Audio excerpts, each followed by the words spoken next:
Hi, I'm Dawn and this is where Shabby meets Bling. Tonight I'm going to be taking a thrifted household item and turning it into a whimsical holiday keepsake. This is 2524 Candy Cane Lane. I would like to thank my co-hosts Annie from Crafting with Indie Annie Jones and Monica from Up All Night DIY. You're going to find the links to their channels as well as this playlist filled with many other talented creators in the description box below. On a very recent thrifting trip, I found this lamp and it was $4.49, but lucky me, it was a blue tag week, so $2.25, not too bad. I also found this little lighting device and it was only $1.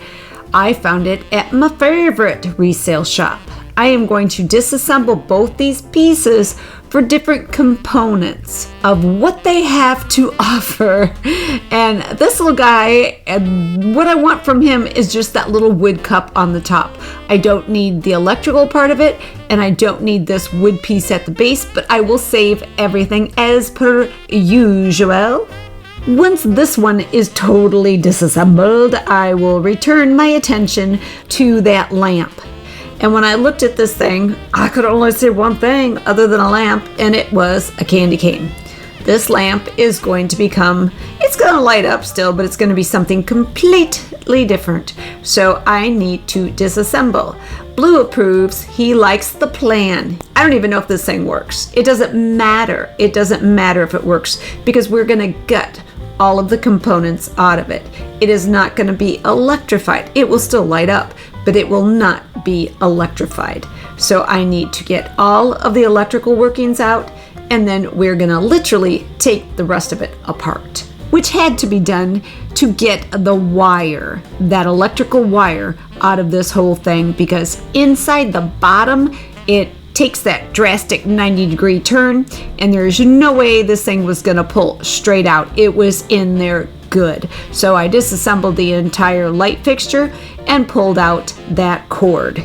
Since I am using that little wood cup from our first little light fixture that I disassembled, it needs to sit on something, and it is going to sit on this little wood disc. I am finding the center because I need to drill a hole through it.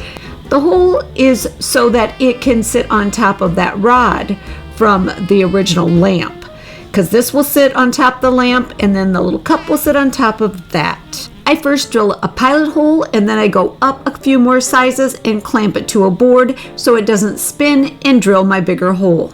Now it's time to prep my lamp parts and glue them all together.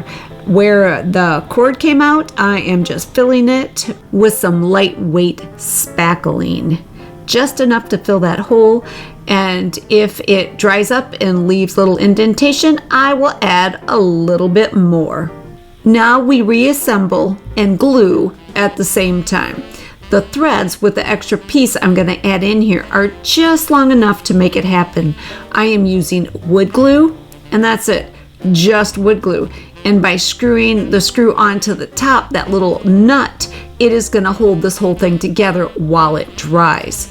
And it's a good idea to do a dry fit first, which I did, to make sure everything's going to go together. Because once you take something apart, sometimes you kind of forget the way it goes together. So you need to make sure before you start gluing that you've got the parts in the right order. Now, I am gluing this prior to painting it. And the reason why is because I'm not sure exactly how I'm going to paint it. How it looks once assembled will give me my design direction. Once my original lamp pieces are all back in place, glued together, I grab that disc that I created the hole in earlier. And it is going to get glued right on top of that rod, as I said. And then we're going to add that little cup from that first little electrical piece that I found, and we're going to bolt it all together and let it dry. Now we need to prep this entire thing for paint. I get to paint it. I am going to be using my deglosser on this, The deglosser is from a Rust-Oleum cabinet transformation kit. I will also be sanding, but first we're going to hit it with the deglosser. I like to use an old toothbrush to make this happen because it gets into all the little grooves. You gotta scrub it pretty darn hard, but that's okay because it saves effort later. So I give the whole thing a nice coat, a nice scrubbing, and then we're going to let it sit for 5 to 10 minutes, maybe a little more. We shall see. We shall see. After it is through sitting and glossing, I come back and I scrub it up really good, and then I'll wipe it down with warm water, and then we dry it off. And then I sand because I really want my paint to adhere. I wiped off all the sawdust, and now it's time to paint. I am painting this snow white. It is a plaid chalk paint picked up at Shabby, and the whole thing's getting painted white, and then I will be able to determine what areas I want different colors. Well, you know that one little section is going to be painted like a candy cane. It has to be. I mean, look at it. That's a candy cane. At least it will be. But first it gets this prep coat, this primer coat, this base coat of Snow White. I feel I need a pedestal to elevate this little lamp a little higher, so I'm going to use this little guy that I got at Hobby Lobby for a couple bucks, and I'm going to give it a light sand, and then I am going to paint it, and it is getting painted that same Snow White. This is just to elevate the project a little more because of what I put on top is going to be a little top heavy for the base that's there already. So it needs a little more substance at the bottom to balance it out. Once I finish with the pedestal part of the project, at least its first coat, my lamp should be dry and I can start striping its little candy cane stripes. It is nice and dry and the striping can commence. I am going to paint the raised areas of my soon-to-be candy cane. This beautiful flamenco red. It is kind of the red of the season for me. I love this color. It is much deeper than what it appears here on camera. It is a deep, warm red. I like to coordinate, and to see other Christmas projects that I've done this year, you can check out this video. I'll leave the link in the description box. But this will definitely need a second coat and touch up to refine my lines. I am leaving the recessed areas white.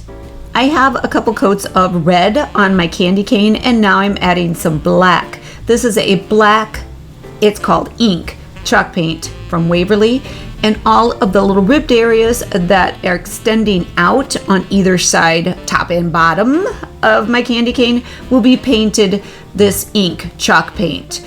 You see now what I meant when I said I didn't know what my design was going to be. If you did know ahead of time, it would have been easier to paint this before you reassembled it. But I did not know. It is coming to shape in my mind as I paint, and sometimes that's just the way it goes. I will also paint that disc at the top in this black chalk paint. Once I have the black and red painted as I want it to be, the way I want it to look, and all touch up is complete, I will take this lamp stick and I will glue it to the base I painted earlier, and then I will give the entire thing a coat or two of the Podge. With this 25 cents thrifted oval round and these hooks from another project, I'm going to be creating a sign for my little lamp post. I begin with bending out these little old hooks into something useful. I have 4 hooks total from that previous project, and this first one is going to be the thing that holds the sign. You know, those pretty little scrolly metal things in the pretty little towns like up at the North Pole. This is gonna hold my sign, and I just need to get it bent so it will conform with the shape of my oval wood round.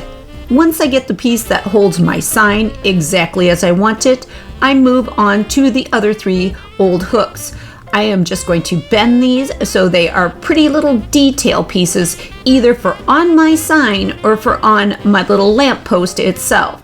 So yet to be determined where they will go, but they will definitely be getting used. This is the design I chose for these 3 pieces. Look how pretty they are. I am so excited, and there's the piece that will hold our cute little sign.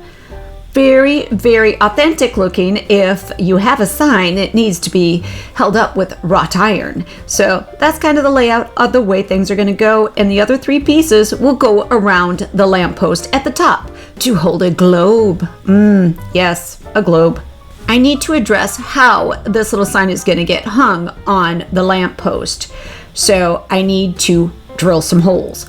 Both corresponding holes in the top of the sign and the top of the metal piece, as well as one in that little space next to the paintbrush that is simulating the lamppost at the moment, so that I can drill a hole there to attach it to the lamppost. And right now I am marking little red dots to where I'm going to drill my holes, because this will be hung either with a little black chain or a piece of wire.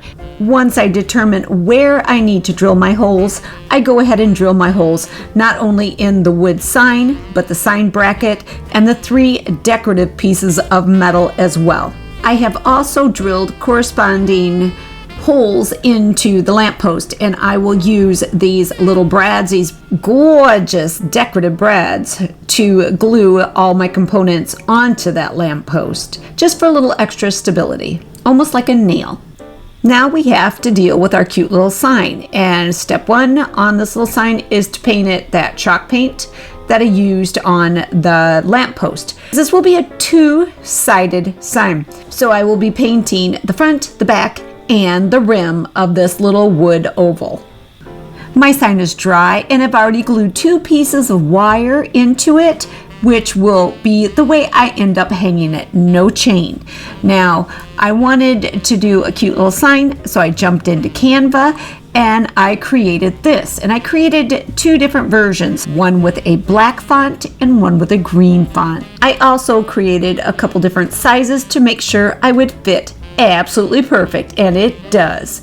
I will be Mod Podging one of these little Santa's Workshop images onto both sides of my sign. I want my little sign to look hand painted, and I am painting certain areas of the little sign over top of the podge, which is totally dry. And I have already painted that little peppermint in the middle, as well as the 2 candies on either side of it, and all of the little red berries.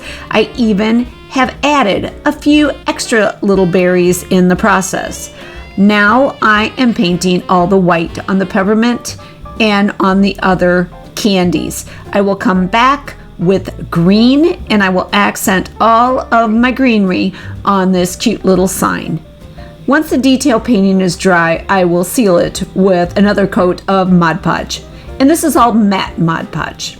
So I did mention a globe is going on top, and I did pick up this beauty for $2.49 at the Goodwill. And I initially intended to use it for a different project in this video where I created some shabby chic lamps. I will leave the link in the description box below.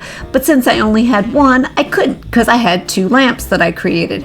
So I am now trying to clean it up because I would like to use it on my little Santa's Workshop lamppost. But it is not coming clean. No matter what I do, it is not coming clean. I am aiming for a certain look, and sadly, this is a strike 2 for this beautiful vintage globe. Another Goodwill globe, only 99 cents. This is the one I am going to be using instead. Well, you can't call it a Christmas lamppost if it doesn't have a garland. So I am going to be using these clearance boxwood bushes to create my own in miniature version. Now keep in mind, I have made full size garlands, live ones, and they're really easy to do.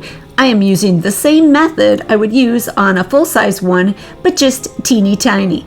If this were full size, I would be using twine and wire as my base. Here I'm just using an old floral stem, and I want these boxwood to meet somewhat in the middle so that I have a nice place to put a little bow. So I am starting on one end and I am just wiring it around that stem, and then I will add another piece, a little bit staggered, a little bit closer to the center, and I will keep working my way towards the center.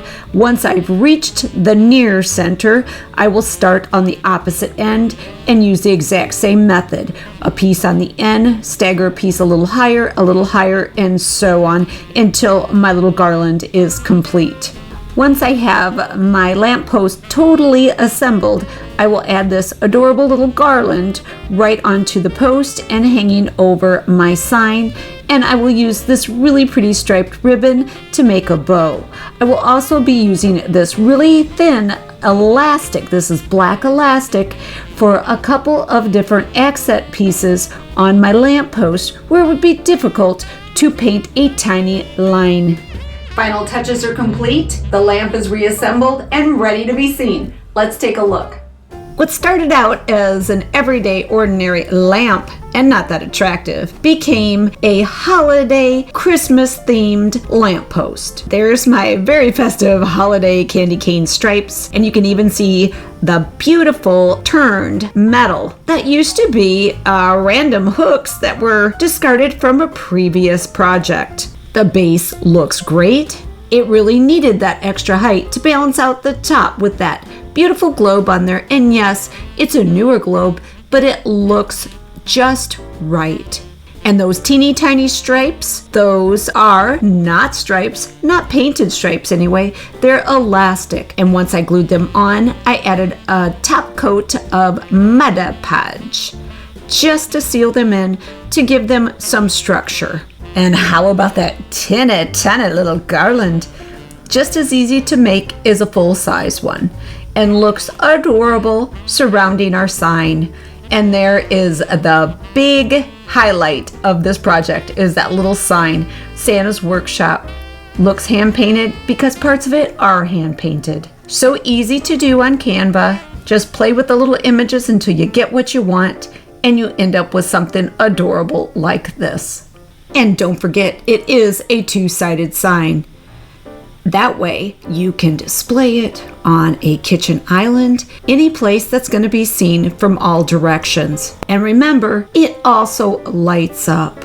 It can act as a nightlight for Santa to find his way to his cookies and milk. Thanks again to Annie and Monica for joining me for this 2524 Candy Cane Lane. You're going to find the links to their channels and this fabulous playlist in my description box below. I hope you enjoyed this video. If you did, give it a like, share it with your family, your friends, and anyone that likes DIYs, thrifting, holidays, and holiday and Christmas decor. You can follow me on Instagram, and don't forget to check out my shop on Etsy. Leave me a comment. I would absolutely love to hear from you. Ring the bell for notifications of all my upcoming videos. Don't forget to subscribe. It's a great way to support my channel. But for now, this is Dawn with Shabby Meets Bling. Thank you so much for watching, and I look forward to seeing you next time.